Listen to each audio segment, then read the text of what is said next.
always nice to come out during the winter time and see what flowers are bloom. I don't know if y'all saw that honeybee, but I'm trying to capture it. There it is. But the dandelions are out. As you can see, even some have sprung their seeds. We have this tiny flower here. It's called a bluet, I think.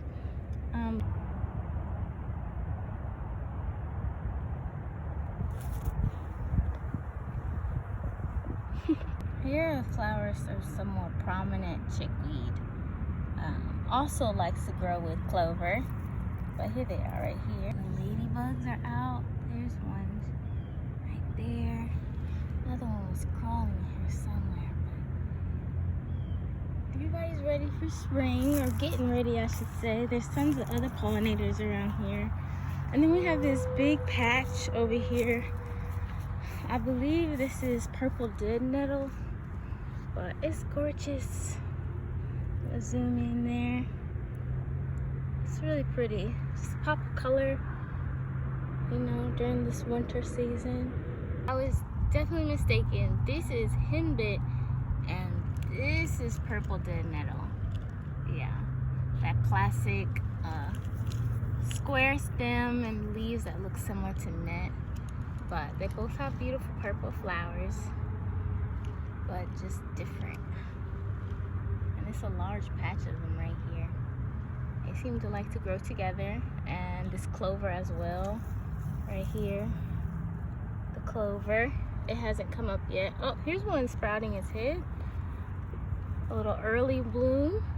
Now this is kind of new to me. I've never seen this light a shade. I don't know if this is still the same flower and it just hasn't gotten its color yet, but yeah, I'll be curious if anybody else knows. And then it has this gorgeous little blue flower right here nested to it. I also don't know the name of that flower, so if anybody else has any idea what it could be, please share.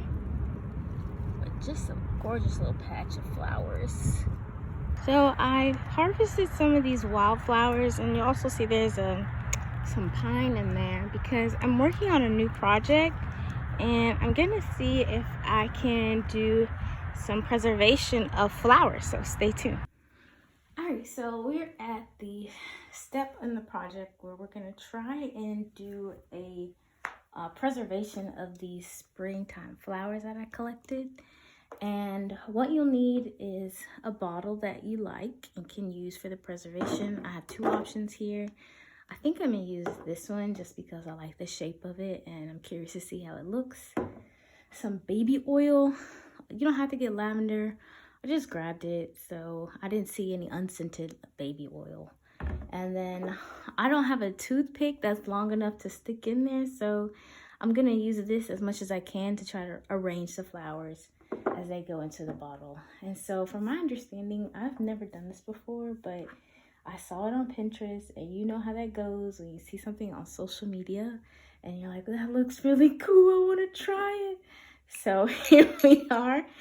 I don't know what I'm doing here. If anybody else has done this before, it'd be really cool to hear your thoughts and opinions, but I'm just gonna go off of what feels right. I don't know if there's a right or wrong to any of this. There might be, but as an artist, I'm just going to go with the flow of what comes to me and go from there.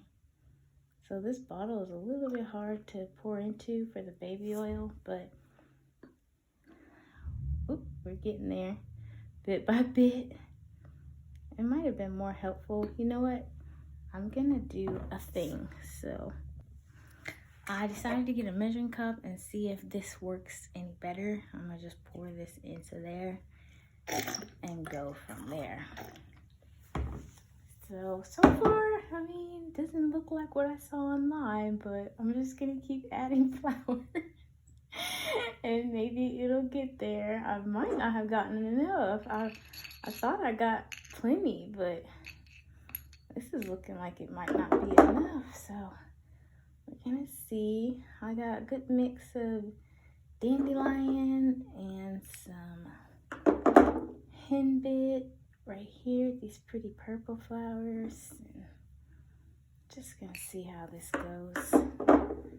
maybe I needed a smaller bottle to start with. But we're just gonna keep going. No harm, no foul. I mean, this bottle has been on my shelf for at least a year now. So I always envisioned doing a project with it. I think I got it from Hobby Lobby on the clearance aisle. So it's not hurting me to use it for this reason. Okay, so we're getting some life. That's okay. We're just gonna keep adding and see what happens. We're just gonna keep adding. And I think this will be, I'm gonna have to do some more like, I guess research on how other people have done it. But like I said, I just wanted to try it and see what worked out for me. See what looked good and what didn't look good. I also got some pine needles. I'll just throw that in there and see how it looks. I don't know if it'll look cool or not, but I thought it might add a little bit of a different texture, I guess. Visual appearance. Put that chickweed in there. And I'm just gonna keep going with it. I'm gonna actually pull these small flowers off. See if that does anything for me. And I mean, at the end of the day, this is just about having fun, trying new things, being creative, you know. A celebration of spring almost here, but it really is just the honoring of the winter flowers that come up. We've been having some really nice days. I'm in Central Arkansas. We've been having some days in the 60s, but we've also had some cold weather, don't get me wrong. We had a freeze that was pretty bad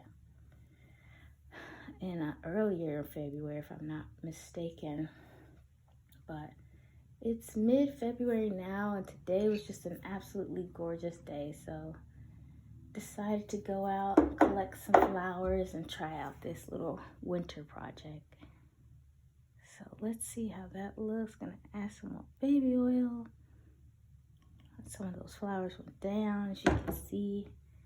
Just gonna add more, because why not? I have them, might as well add them.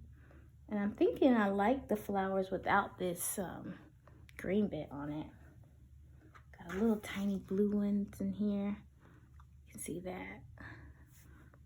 So I try to get a variety of flowers, as you saw in the video, to add into here.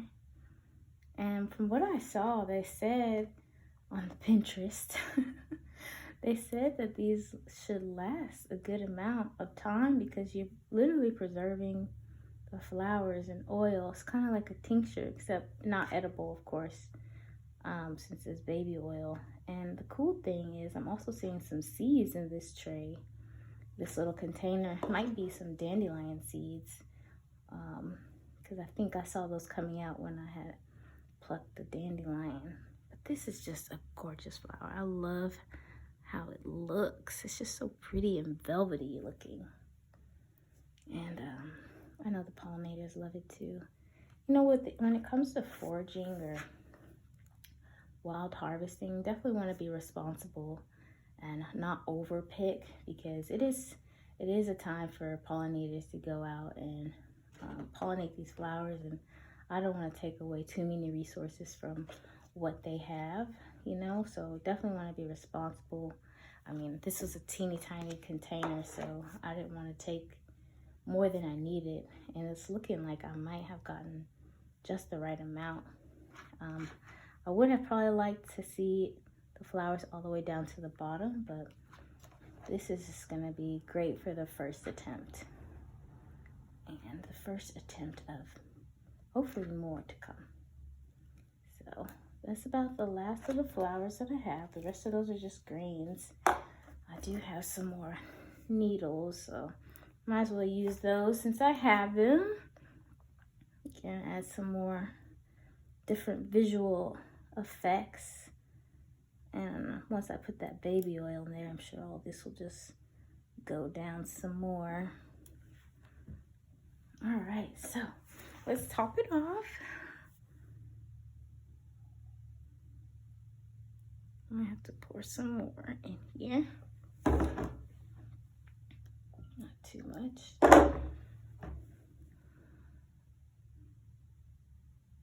All right, so that, I'm just gonna leave it there, I think. And then I'm gonna put the top on. And this is the time when you could use your toothpick, or in my case, a screwdriver, to rearrange some of the flowers. But I kind of like how they've fallen on their own into the places that they are.